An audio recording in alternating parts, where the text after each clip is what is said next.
paz do Senhor a todos, tudo bem com vocês? Deus abençoe a vida de cada um que está tirando um tempinho para acompanhar esta última lição da nossa revista. Lição de número 13, a oração de Paulo em favor do seu espinho. Nessa lição muito enriquecedora, desta revista muito abençoada, que o título dela é Ensina-nos a Orar. Um assunto muito profundo sobre a oração, o que é a oração, como proceder em uma oração e os benefícios que a oração traz na vida do cristão. Espero que essa revista tenha trazido à vida de vocês tanto benefício quanto ela trouxe à minha vida. Amém? Antes de darmos início à revista, queria pedir que você ore comigo. Como todas as aulas, nós iniciaremos com uma oração. Geralmente eu peço para um de vocês orar, mas hoje, como estamos nessa plataforma, então eu vou orar e peço que daí você também ore, me acompanhe, eleve a Deus os seus pensamentos e clame a Ele por esse momento. Amém? Oremos.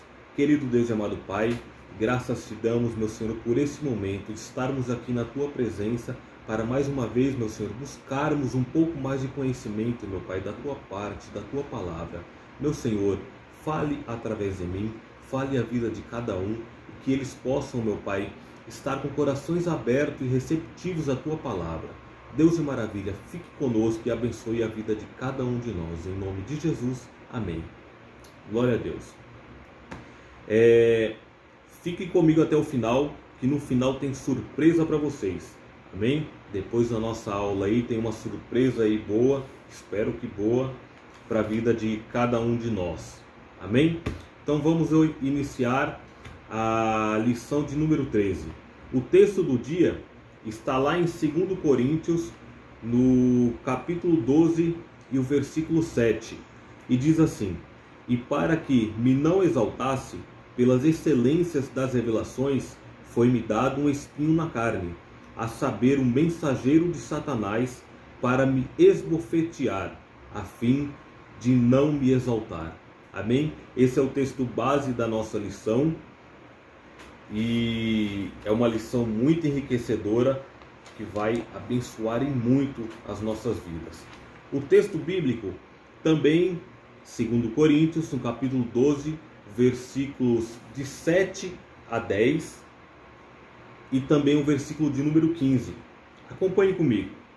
E para que não me exaltasse pelas excelências das revelações, foi-me dado um espinho na carne, a saber, um mensageiro de Satanás, para me esbofetear, a fim de não me exaltar, acerca do qual 3 vezes orei ao Senhor, para que se desviasse de mim.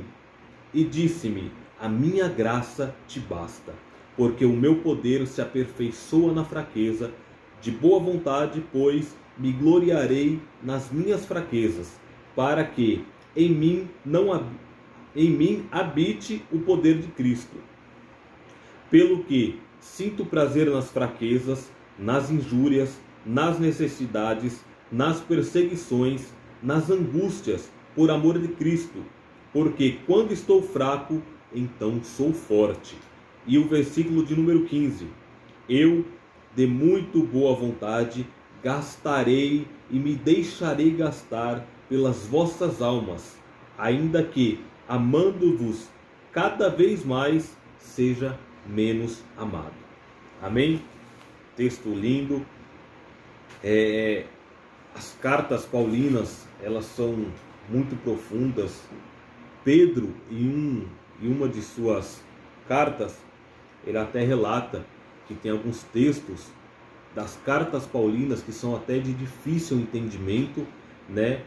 E olha que Pedro estava no mesmo contexto histórico, geográfico, cultural que Paulo, mas mesmo assim ele ainda via que tinha algumas dificuldades em entender alguns trechos das cartas paulinas, porque Paulo era um erudito, Paulo era um estudioso, então Paulo sabia escrever muito bem.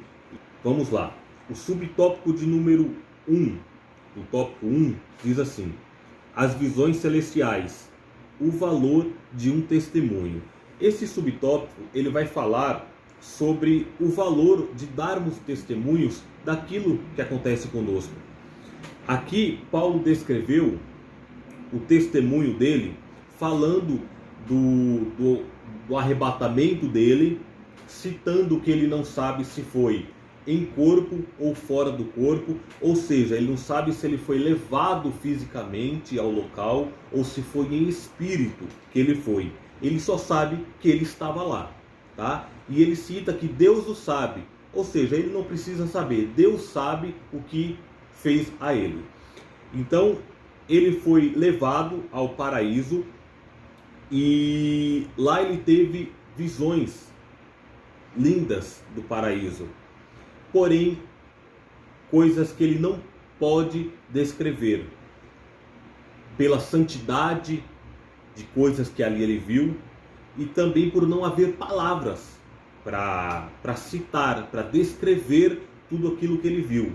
Então ele cita como coisas inefáveis, ou seja, que não se pode descrever, tanto por não haver palavras, tanto por conta da santidade de tudo que ele viu. Porém, o pouco que ele descreve nos fortalece muito. O pouco que ele descreve me faz ter muita vontade de permanecer caminhando, de permanecer cada dia buscando andar em santidade com Cristo, para que um dia eu também alcance esse paraíso. Então, o testemunho que ele dá edificou não somente aquelas pessoas que estavam ouvindo, mas continua edificando vidas até hoje. E o conteúdo do que ele viu, ele não pôde descrever muito, mas o pouco que ele descreveu já é o suficiente para nos dar vontade de também estar lá um dia.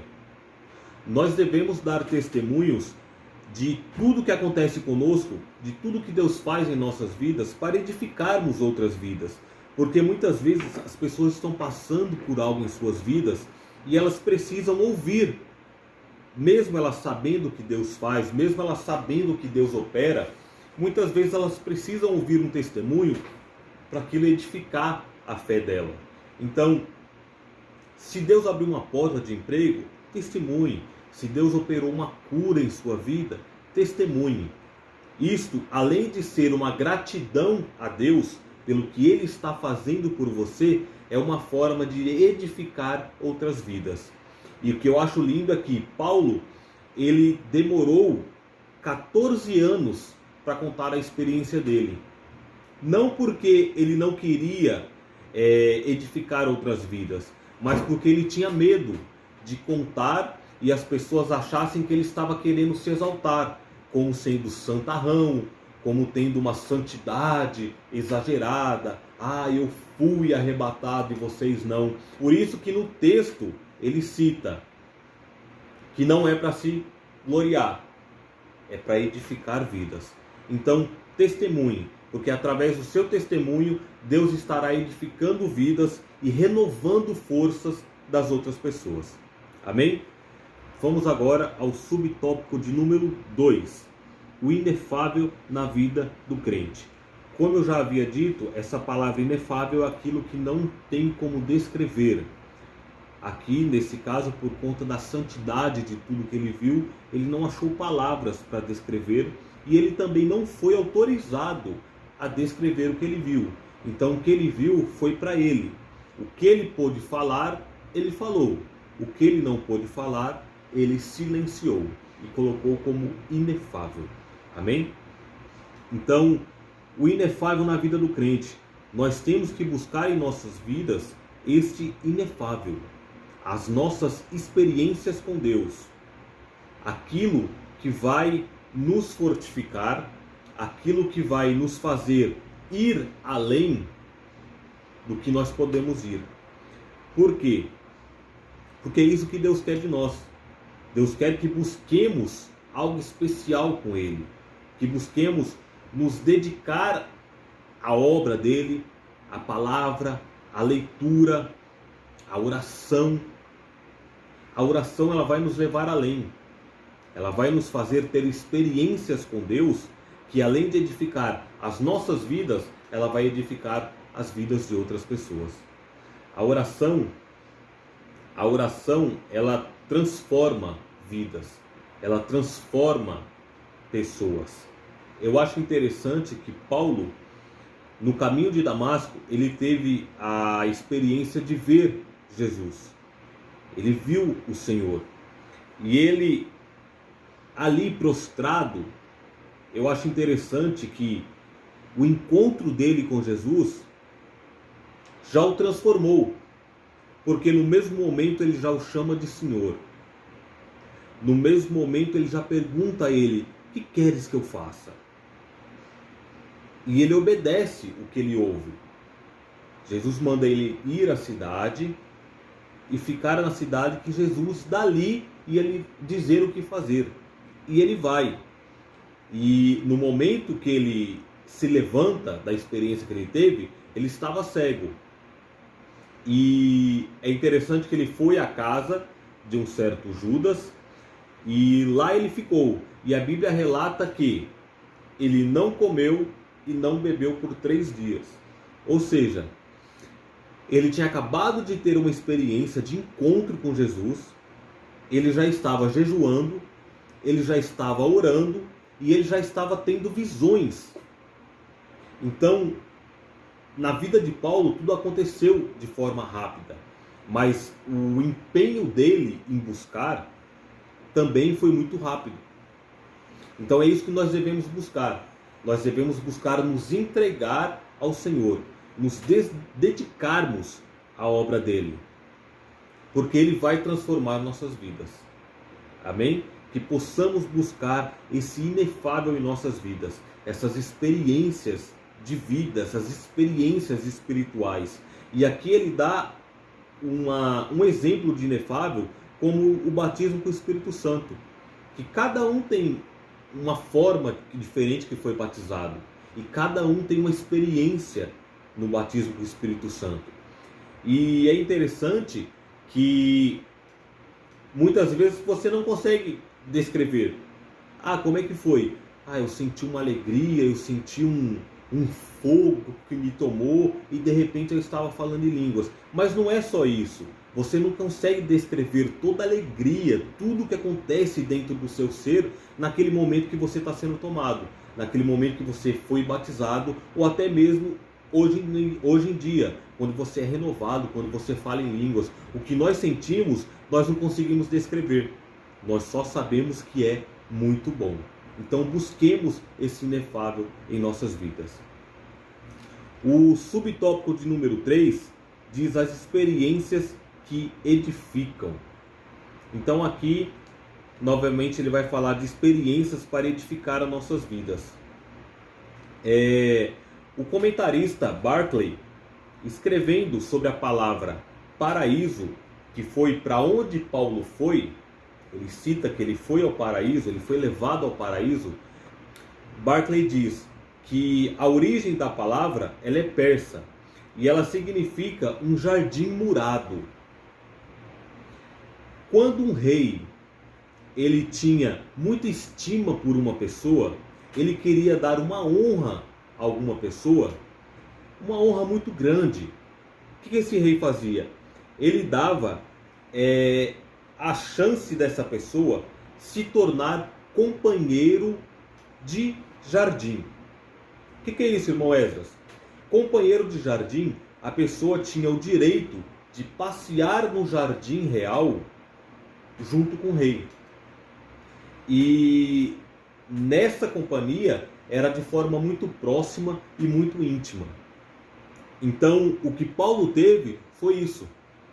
Foi a honra de passear nos jardins reais do nosso Senhor. Então, foi-lhe dada essa honra. Então, nós temos que buscar em nossas vidas essa experiência, ou estas experiências, que essa não é a única, são muitas outras experiências. E essas experiências, elas vão edificar a nossa vida. Elas vão transformar a nossa vida, o nosso modo de viver, o nosso modo de pensar. Que você possa buscar o direito de caminhar nos jardins reais do nosso Senhor. Amém? Vamos lá. Subtópico de número 2. o espinho na carne. Esse daqui é o subtópico que, se nós estivéssemos na nossa aula presencial, com certeza geraria muitas questões, muitas perguntas, porque é um texto que ele é muito discutido sobre o quê? Sobre o que é esse espinho. E aqui na própria lição, o comentarista ele descreve alguns exemplos do que pode ser esse espinho, do que se acredita que é esse espinho, como muitos acreditam que é alguma doença nos olhos, que é alguma deficiência, alguma cegueira. Muitos acreditam que é alguma doença crônica que Paulo tinha. Muitos acreditam que era malária, por conta das viagens que ele fazia. Alguns países ele poderia ter pego malária, e a febre que a malária traz, a dor de cabeça que a malária traz é muito forte. Muitos acreditam que era a própria consciência de Paulo, por conta de toda a atrocidade que ele havia cometido. Então há muitas linhas de raciocínio sobre o que poderia ser esse espinho. Porém, o que eu tenho aprendido estudando a palavra de Deus é que onde a Bíblia põe um ponto, eu não posso colocar uma vírgula. O que isso quer dizer? Quer dizer que onde a Bíblia se cala, eu não posso inventar. Então a Bíblia falou que foi um espinho na carne e não descreveu o que é esse espinho. E à luz da Bíblia eu não tenho nenhuma noção do que é esse espinho. Então eu simplesmente falo que é um espinho na carne, que fazia-o sofrer. Isso a gente pode afirmar. Que o fazia lembrar da humanidade dele. Que o fazia lembrar a quem ele servia, de quem ele dependia. E é uma coisa que nós também temos que ter. Eu não estou falando que você tem que ter doença, eu estou falando que você tem que ter algo que te lembre a quem você serve. Algo que te lembre da onde você veio, de onde ele te tirou e de tudo que ele faz na sua vida. Algo que nos lembre que nós somos dependentes dele, do Senhor Jesus Cristo, que é o autor e consumador de nossas vidas. Amém? Vamos lá, subtópico de número 2, crescimento. Aqui ele vai descrever o crescimento que esse espinho na carne ele trouxe à vida do apóstolo Paulo. E fazendo trazendo para os dias de hoje, vamos pensar assim: o que o nosso sofrimento pode nos fazer crescer? O que aquilo que nos aflige pode nos fazer crescer? Ou deve nos fazer crescer? Muitas vezes Deus nos faz passar por provações para nós crescermos, para nos moldar. O diamante, quando ele é pego na natureza, ele não é pego bonito daquele jeito que se vende. Não, ele vem bruto, ele tem que ser lapidado, ele tem que ser tratado para chegar naquela beleza. E mesmo assim é na vida do cristão. Nós temos que ser lapidados, nós temos que ser tratados. E a forma que Deus tem de tratar com cada um é individual.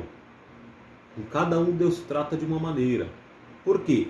Cada um tem uma maneira de ser, cada um tem um jeito de pensar, cada um tem sua personalidade. E Deus conhece intimamente cada um de nós. Então, Deus sabe como tratar com cada um de nós. Então, quando você estiver passando por alguma dificuldade, por algum momento de tribulação, de luta, de provação, tire deste momento o que vai te fortalecer.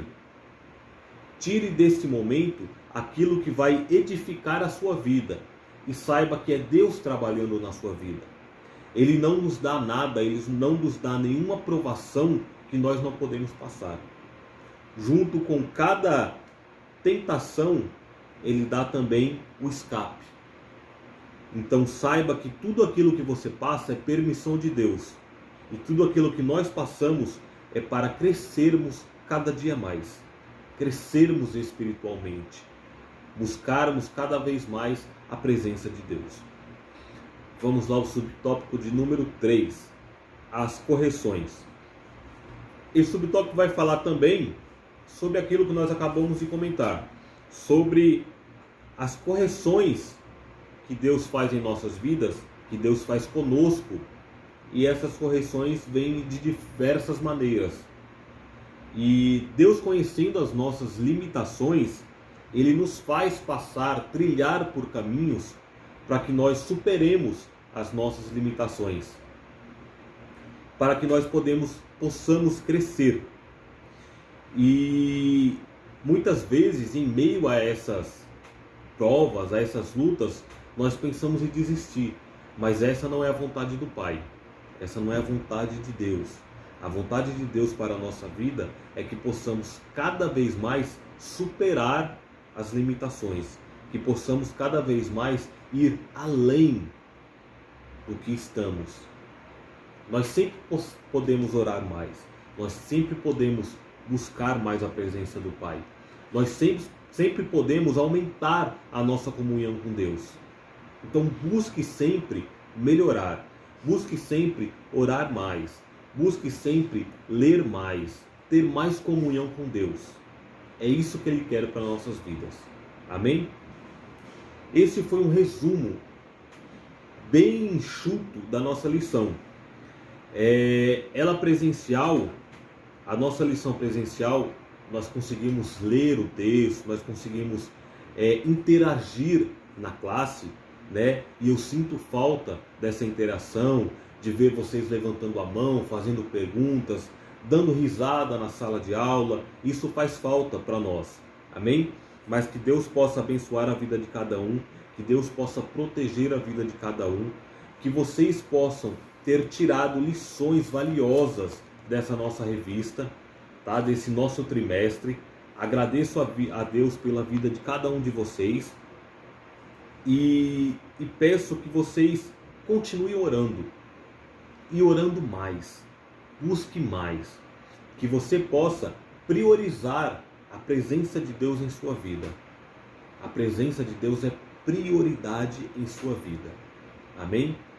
Que Deus em Cristo te abençoe. Vamos agora fazer uma oração para finalizar. Quero aqui agradecer também ao superintendente da Escola Dominical, presbítero Alexandre, ao pastor Joás, pela oportunidade, pela confiança de nos colocar ali como professor, tá? Que Deus abençoe e recompense a vida de vocês, tá bom? Amados, vamos orar para finalizar essa aula e logo após a oração eu conto aí a surpresa, a novidade para vocês, tá bom? Vamos orar. Querido Deus, amado Pai, graças te damos, meu Senhor, por mais esta lição, por mais esta aula, meu Pai, em que aprendemos um pouco mais da Tua Palavra. Meu Senhor, continue abençoando a vida de cada um, meu Pai. Abençoa a vida desses jovens, que eles possam orar cada vez mais, buscar cada vez mais a Tua presença, meu Pai. Oh, meu Deus, que a Tua presença seja prioridade na vida desses jovens, meu Senhor. Recompense a cada um deles com Tuas bênçãos, meu Pai. Que o Senhor possa protegê-los, preparar o futuro deles e abençoar a vida de cada um deles. É o que eu te peço e desde já te agradeço, em nome de Jesus, meu Deus. Amém. Vamos lá. Agora eu quero falar um pouco para vocês sobre a surpresa que eu havia comentado. Esse canal foi feito com o intuito de postar esse vídeo desta aula de hoje e para ele não ficasse parado, para que ele não ficasse só apenas com esse vídeo, eu decidi passar um pouco daquilo que eu tenho aprendido, passar um pouco daquilo que Deus tem me dado a oportunidade de conhecer, de aprender. E muitas vezes a gente estuda tanta coisa que fica fervilhando na nossa cabeça assim, a gente sem saber o que fazer. Então eu vou usar este canal e vou lançar neste canal uma série de vídeos chamadas Curiosidades Bíblicas, a qual eu vou citar alguns versículos e aqueles segredos que tem por detrás desses versículos, atrás de muitas passagens. Vamos lá, eu vou dar um exemplo para vocês, fazendo um link com essa aula de hoje. Antigamente se pregava muito que o nome de Saulo havia sido trocado por Deus para Paulo. Mas não é isso que a Bíblia diz.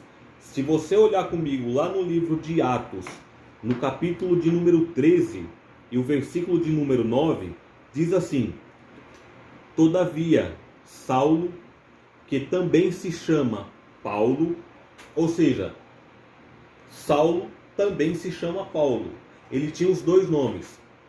Saulo era da origem dos hebreus, porque Saulo era hebreu, era judeu, da tribo de Benjamim.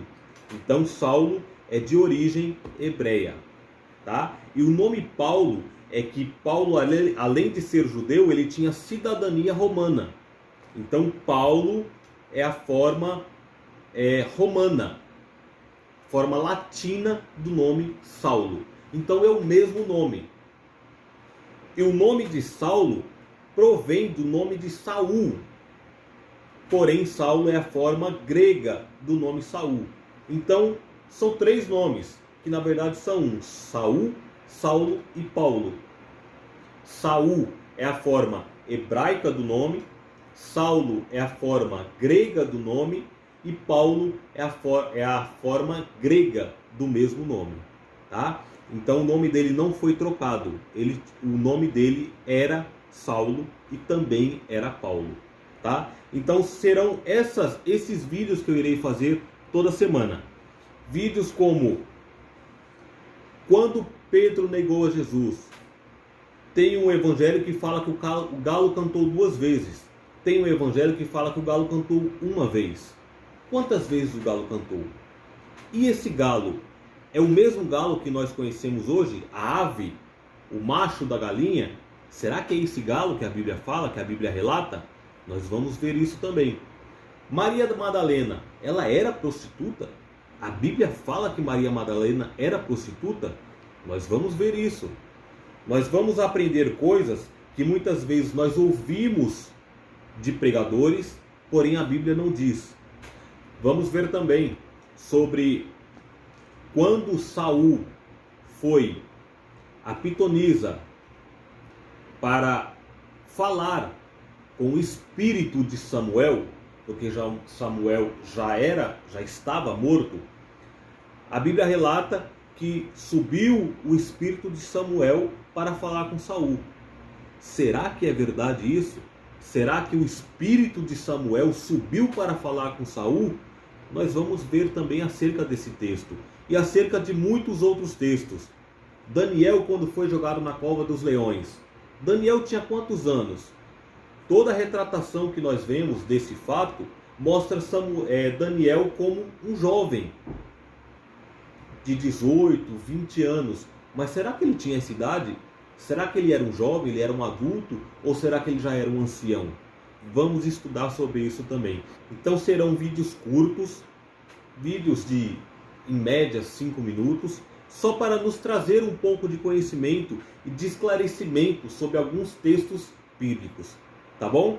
Espero que você se inscreva no canal, que você ative o sininho, para que toda semana você possa ser abençoado e adquirir um pouco mais de conhecimento da sua vida. Amém? Que Deus em Cristo possa te abençoar e muito obrigado por assistir essa aula. Deus abençoe.